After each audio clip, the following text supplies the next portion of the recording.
So it's all to play for still. I think so. Do you want to bet against us?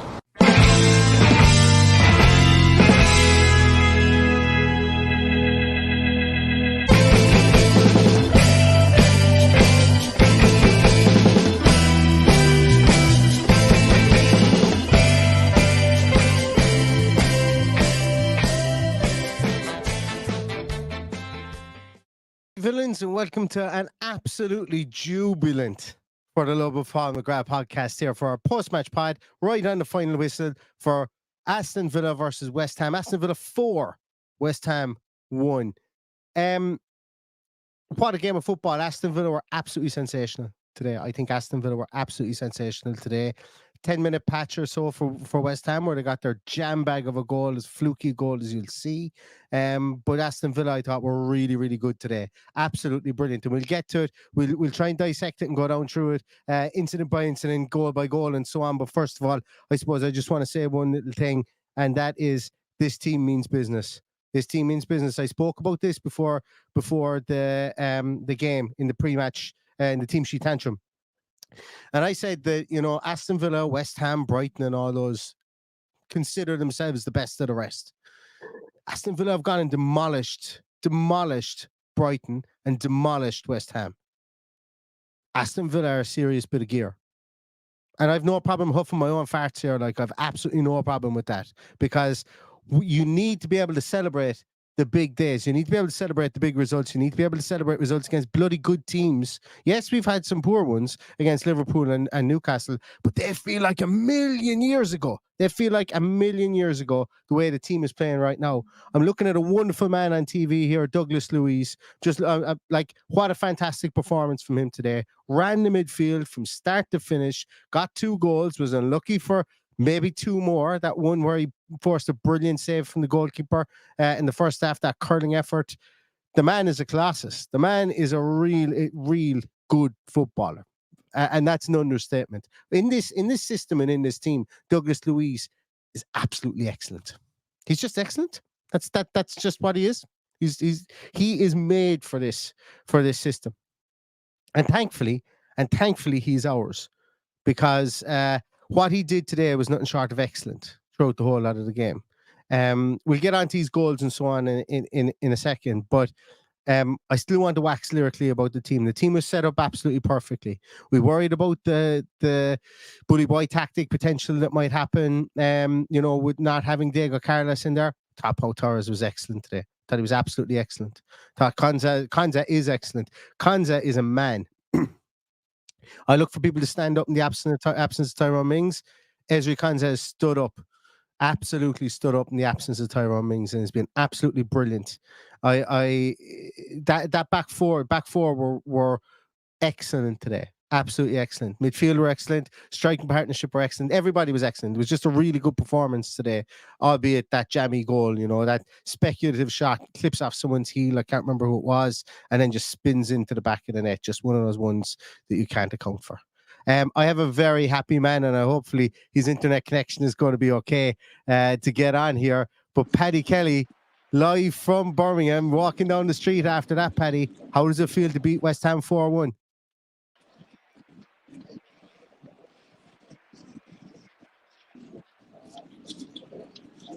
Please tell me you can hear me. Can you hear me? I can hear you now. I can hear you now with a throng of Aston Villa fans behind you. Yeah, I can hear you too. How fucking mad! I think there's a massive delay. How fucking amazing is our club? Excellent. I'm rushing. That's good. I'm rushing because I'm trying to get to the airport. So I'm rushing. But how fucking amazing are we? How amazing are we? We were fucking awesome today. But for that one little blip, that one goal, fucking love this club, love this team. Absolutely amazing. Buzzing. Excellent, Paddy. Paddy, I'm just going to let you talk for a while, just because, I know you probably can't hear me now, but I think we've basically just summed it up there. If you can hear me, I'm going to let you talk unadulterated for a period of time, and then you can go and catch your plane, but I just don't know if you can hear me at the moment. No, I think he's gone. I think his reception has let him down. I'm going to remove you Paddy pretty much said it all. Paddy is absolutely jubilant. He's catching a plane back to Ireland there. And he's, as I say, there was a throng of Villa fans there as he was walking underneath the Trinity. And I think every Aston Villa fan is really going to enjoy that today. They're going to walk into work tomorrow with their chest puffed out, and so they should, because Aston Villa are 2 points off the top of the Premier League football table. 2 points off the top of the table, albeit only after 9 games played. But 2 points, were a quarter of the season through. We're in 5th place, which is currently a Champions League position, potentially. We've a plus 10 goal difference. Spurs are yet to play, but we're only 1 point behind Spurs, 1 point behind Liverpool, 2 points behind Arsenal, 2 points behind City, and 3 points ahead of Newcastle, who spanked us in the opening day of the season. So it's a testament, I suppose, to not getting too lows in the low. But I know the saying is not to get too low in the lows and not get too high in the highs. But at the end of the day, we live for wins. Aston Villa Football Club will live for wins. Villa fans live for wins. And we should really enjoy this today. Just like we should have enjoyed the 6 goals against Brighton. Just like we should have even enjoyed the 1-1 against Wolves. Yes, it would have been great to have a 2-1. Put it this way, Ollie Watkins doesn't hit the butt of the post with his header in the 10th minute of added time, and Villa are top of the table tonight. But look, that's the way football goes. We're sitting pretty. We're in 5th place. We've got a game against Alkmaar during the week, and every single person associated with Aston Villa Football Club should have a beaming smile ear to ear like a Cheshire cat, and be really, really happy with the work that they've put in there today, over the last 2 weeks, over the last 5 months since the league finished in May last year. Because Aston Villa have really come back. They've come back strong. Yes, they had their little blips. We've lost 4 starting players, and we're still able to win and win impressively. It's not like we're smash and grabbing these teams. We're winning. We're beating teams like Brighton, beating teams like West Ham by scoring 6 goals and scoring 4 goals. This is exciting football, and every Aston Villa fan should just put their arms out and just hug this, because this is real football. It's not flash in the pan stuff. It's real football. It's exciting, and it's something that I certainly am here for into the future. I am going to come to some of your comments, because there's 109 of them there. And I'm going to flick through them, so apologies if I don't read everybody's comments. Yes, Melty Shirts, I still haven't read your email. I'm so sorry. I will read it directly after this podcast tonight. I do apologize, and I'll get back to you straight away. But if anybody is looking for actually some cool football shirts, Melty Shirts is the man to go to. Give them a look. Some of them, there's some really, really cool stuff there. There's some cool Paul McGrath stuff there as well. But he says that Torres really looking more comfortable in the system game to game. I thought today he looked really good, and I was suspicious of him. And not suspicious, but I think everybody was worried about maybe Antonio sitting on him and the physical nature of Antonio's game. But Pau Torres did really, really well today. Absolutely excellent. Shooting's tweet says Bailey smashed it. Bailey was brilliant when he came on.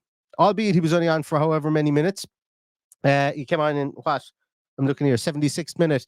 His goal was an absolute banger. His run then directly afterwards and passed the ball into Watkins. That run, that jink, that little bit of trickery. I thought Bailey was excellent when he came on.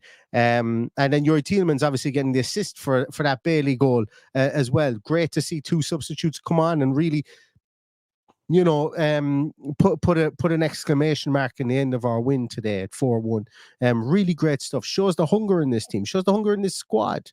Shows the confidence in this squad. Yes, we've been harsh on Yuri Tielemans. We've been harsh on Leon Bailey on this podcast before. We haven't been. I don't feel we've been overly harsh at times, but we've criticised, and we've mentioned when they've had poor games. But we're also going to turn around and say, when those 2 guys came on today, they played like their hair was on fire. They played like they loved the system that they were in. They played like they meant business, and they played like Aston Villa players. An absolute round of applause for the 2 of those guys as well, because it's difficult. It's difficult to be a big name player in both their cases, a big money signing in Leon Bailey's case, and to have to settle for a bench role.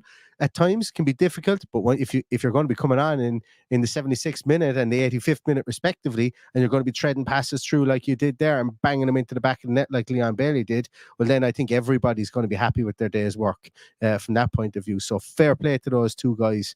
I'm going to go through a couple of more comments there as well. James D says cash for man of the match. Anyone agree?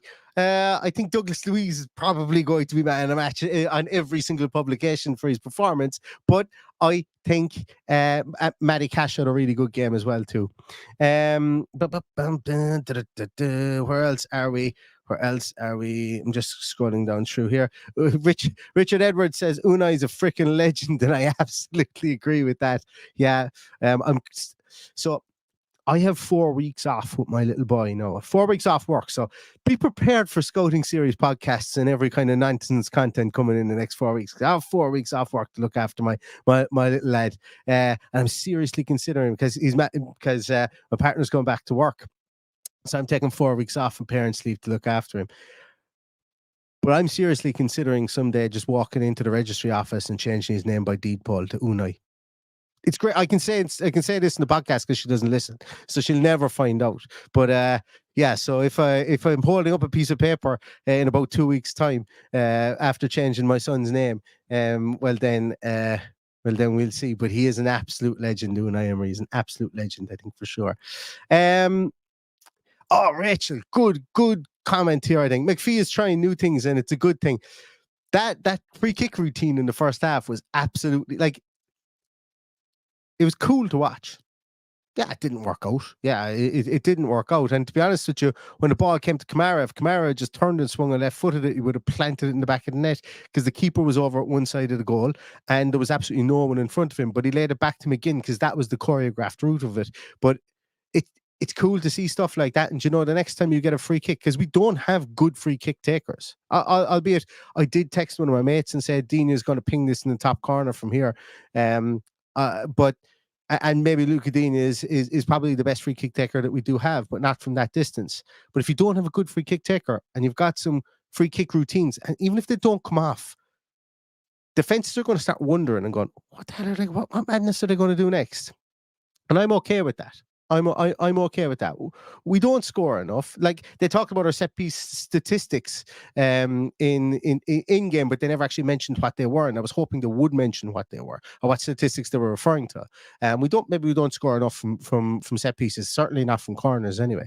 But from a free kick routine like that, there's nothing really to be lost other than, look, potentially if we passed it to a West Ham player and they had booted up the field and chipped Martinez from inside their own half, we'd all be screaming here. But the likelihood of that happening is very, very slim.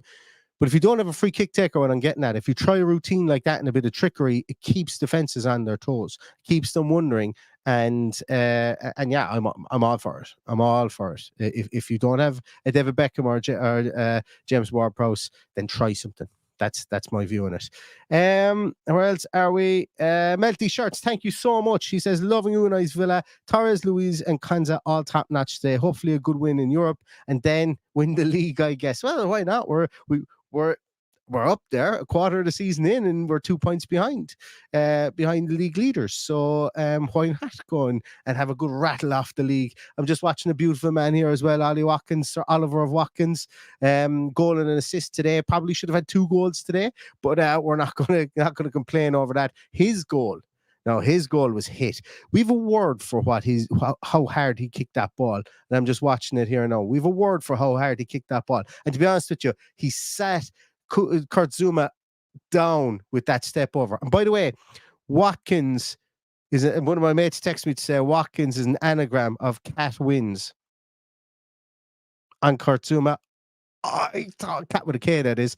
I thought that was quite witty at the time. And now once it's come out of my mouth, I'm not quite sure. So we'll see as I get down through the comments to see if it was actually witty. But he hit that ball so hard. How we would describe that is he hit it a fong. That's how we would describe it here in Ireland. That is an indeterminable speed.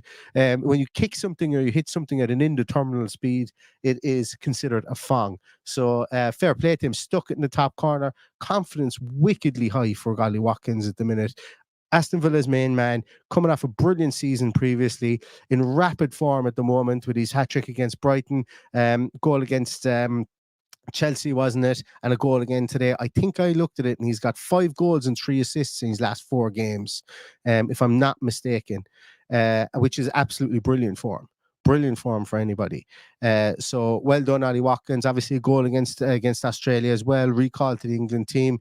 We know he's a confidence player. We know we don't want him to have any more children because of that whole joke that he doesn't score just directly after he has kids. But he's absolutely doing the business now, and Aston Villa should be really proud that they've signed him up to that deal. Remember, we've signed him up to that long-term deal, and I put out a tweet a couple of weeks ago saying he was cheap at half the price for what we signed him based on what his goal scoring record was, and I shared top goal scorers in the Premier League over the last few years. Ollie Watkins is cheap for the price we have him at, regardless of what's been mentioned, considering the other players in the Premier League that have a lesser scoring rate or comparable scoring rate than Ollie Watkins at the moment. So well done to Ollie Watkins. I see him there with Dean Smith being talking. The two guys obviously have a bromance from Brentford, brought him to Aston Villa. Just two really good guys. Dean Smith, I'd say, his face is going to crack from smiling. He's smiling so hard here talking to Ollie Watkins, and you love to see it. Smith, lovely guy, great man, got the whole ball rolling with Aston Villa, and I love seeing him back on the sideline there as well. Talking about Douglas Luiz, I haven't spoke about either of his 2 goals. We'll start with the penalty first. I thought that was a penalty all day long. There was a lot of discussion from Carragher and Peter Drury about potentially whether Ezri Konsa initiated the contact and so on. For me, it doesn't matter. I think it was a penalty anyway, because Alvarez was climbing all over him. I think there was some really great work done. I can't remember who fed the ball into him. It might have been Matty Cash. I wouldn't be 100% sure, but I think there was some great work done in there. And Konsa did. Konsa was never getting to the ball anyway, but it just shows how smart the player is. And I spoke about him being a leader and really stepping up to the plate for Aston Villa. And one of the reasons why I say that is just the confidence and the intelligence he had there to get around, get in front of the ball, shield it, and be taken down. Alvarez is a stupid tackle to make from him. Really, really silly tackle. But we get the penalty from it, and Douglas Luiz just plonks it in the back of the net. He's a really assured penalty taker, and delighted to have him because we were on shaky ground with penalty takers previously. And in the first goal, I loved it. I loved the first goal. I really did. I loved the first goal because ball goes out to Zaniolo. He doesn't try and beat his man. He slows it down. Watkins makes a run to him, peels back around, takes a defender away from Zaniolo's path. He just makes that little shift into the left towards the touchline, cuts it back to Ollie Watkins, albeit it gets a deflection there. And then Ollie Watkins obviously gets a shout from Douglas Luiz with a beautiful reverse pass. Didn't look the prettiest pass, but it was a perfect pass. And it was one that he needed to make because he didn't have many options. And it would have been a sin to chip it into the back post to John McGinn. So what he does is he plays that little lovely reverse pass, and Dougie Luiz smashes it into the bottom corner with the help of Areola's hands. But there was no stopping it. It was a hot one, and it was a worm burner, and it was everything that it needed to be to get it past Areola's hands into the back of the net. And that set the tone. After 30 minutes, Villa were in the ascendancy at that stage. We were peppering their goal with shots. Zaniolo had one that probably cleared the whole end, but that's okay. We were peppering their goal with shots. Watkins was unlucky with his chance. The free kick routine, as I said. Douglas Luiz having one saved. So we were there. We were the aggressors in this game throughout the whole game, and we've got our just desserts with that goal on 30 minutes. Still nervy situation until we got the penalty, but after we scored the penalty, and even after they came back 5 minutes later with that jammy goal from Jarrod Bowen, I thought Villa would weather out that storm. I did, because we weren't giving up chances. We weren't giving up even half chances at that stage, and Mikel Antonio looked largely anonymous. So that comes down to Aston Villa's plan. And with regards to that plan, I spoke about it in the team sheet tantrum as well. Boubacar Kamara was really good today. He won't get the like, you're looking up and who scored, you're looking up on Sofa score. He won't get the 8 mark. He won't get the whatever. He'll be middle of the road. He might get a 7.1, 7.2 or something like that. But I don't care. He was absolutely instrumental today, because the amount of ground he covered, number one, absolutely phenomenal. And I'm not saying he was up in the box. He wasn't box to box. What he was center of the field, to the right centre back position. He covered that ground beautifully. A little triangle there, going from playing in the middle of in between the two centre halves to the middle of midfield to going into the right centre back position, covering there behind John McGinn and John McGinn was tucking in a small bit more, and Diaby when Diaby came out wide. I thought he was really good. Today, and I've said it before. You're looking for definition of his position, and while that wasn't the defined position that I was looking for, it really worked well today. The way he worked that triangle between midfield and going backwards in to help his defense as well. So fair play to Boubacar Kamara. I'd be remiss not to mention him, because I did have a bit of a personal spotlight on him today to see what happened, and I thought he was just fantastic. Stephen Wright says, man of the match was Konza to my mind, but happy for Dougie. Matt Hallinan, thank you so much, Matt. Matt says, belated points for podcasters. I'm on the Monster Energy just at the moment. And the only reason I picked this up was because I needed to have... I was just looking for a can. I didn't have anything, so Monster had to do. You were worried about Digne ahead, but he did well, and the West Ham attackers kept quiet. I agree. I think we did keep them quiet for the main. Where else are we? Sorry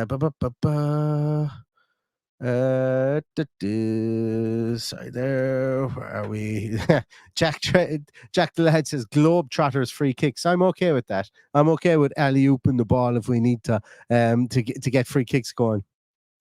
I'm going to scroll down here a small bit. Anne O'Grady, thank you so much, Anne O'Grady. Really appreciate that. Rachel into Lewis says, when Dean is ready, I think a role will be waiting for him. I think Dean wants to keep managing first. I think Dean Smith's done with management. I think he's happy enough just to I think he'll go into stuff like this. I think he'll go into an ambassadorial role potentially with the club and stuff. But I don't know. He looks like a man who's happy. He looks like a man who's happy with his lot. He's been burnt the last two positions he's had. I think he's happy with his lot. Now, obviously, if an opportunity too good to turn down comes up, yes, he's going to take it from a managerial point of view. But I don't see him jumping back in with 2 feet this season anyway. I don't know why. I've got that feeling. I just have that feeling. He looks like a man who's content at the moment. I could be 100% wrong with that one. Where else are we? Yeah.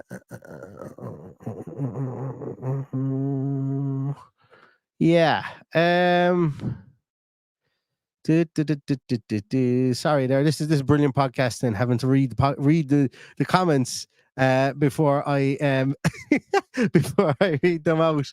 Yeah, so last little piece for me, I suppose, and I'm going to leave all you guys back to your Sunday afternoon and hopefully you're gloating. Oh, I'm just watching Douglas Luiz's goal again. It was a hot one when he hit it. It gets the tiniest touch off somebody's ankle as well as it goes through. I think it gets a touch off Agard, but we'll take that one. Just the last little piece on this wonderful performance today. We've a tight-knit squad.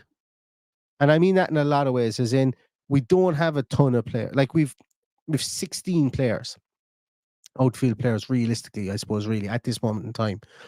We've 2 to come back. I would imagine Moreno and Ramsey hopefully will be back this side of December, put it that way. Because I'm a bit more skeptical that Ramsey will be back in the short term, but I would be hoping that Moreno will be back. I'll be hoping we get news on him at the end of this week or something, because there's just been nothing on him so far. But we've got a tight-knit squad, and there's a lot to be said for keeping it. And here's coming from the guy who'll do a scouting series on another 40 or 50 players between now and the end of January. But there's something to be said for the trust that these players have in each other. And that stems from the spine of this team. To Martinez, to Konza, to John McGinn, to Douglas Luiz, to Ollie Watkins, the guys who've been in the trenches, the guys who've had questions hurled at them. Are they good enough? Are they Premier League players? They fucking are. And they're really good Premier League players. And they're the backbone of this team. And so is the likes of Tyrone Mings. And so, as I said, the reason I said it was Jacob Ramsey is as well. It's just nice to be able to have that and to have the complement of really good players in around them as well. I swear, like I'm missing out players like Matty Cash as well as somebody else that's in there. But I think the lightning strike here isn't just Unai Emery. It's a massive help, don't get me wrong, and he is the spoon that stirs the drink. Like he is the person that's making it all happen. Don't get me wrong here. But we talk about projects, and we talk about why managers and why players might want to join. And sometimes that vibe, that dressing room harmony, I think it's worth a lot. I think it's worth a lot.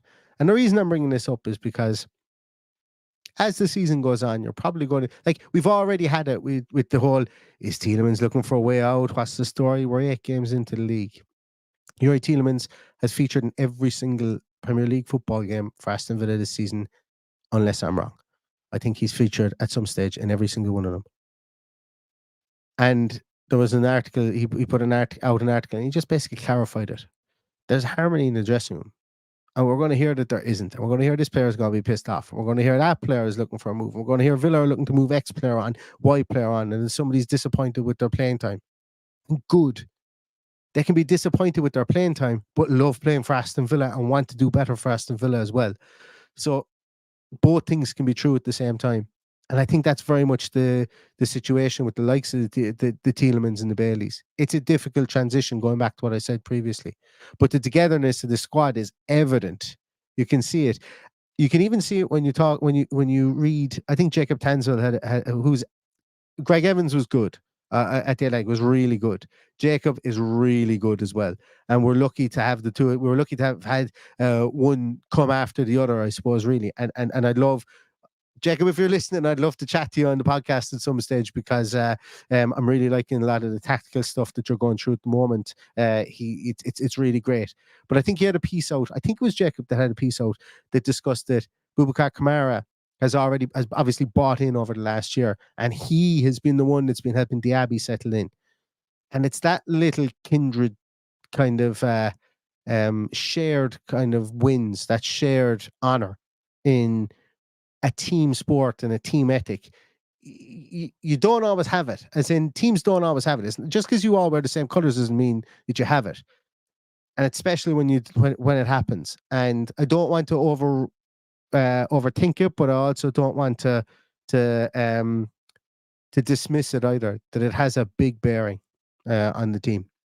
The fact that it looks like the team is together, it looks like the team gets on, and it looks like that the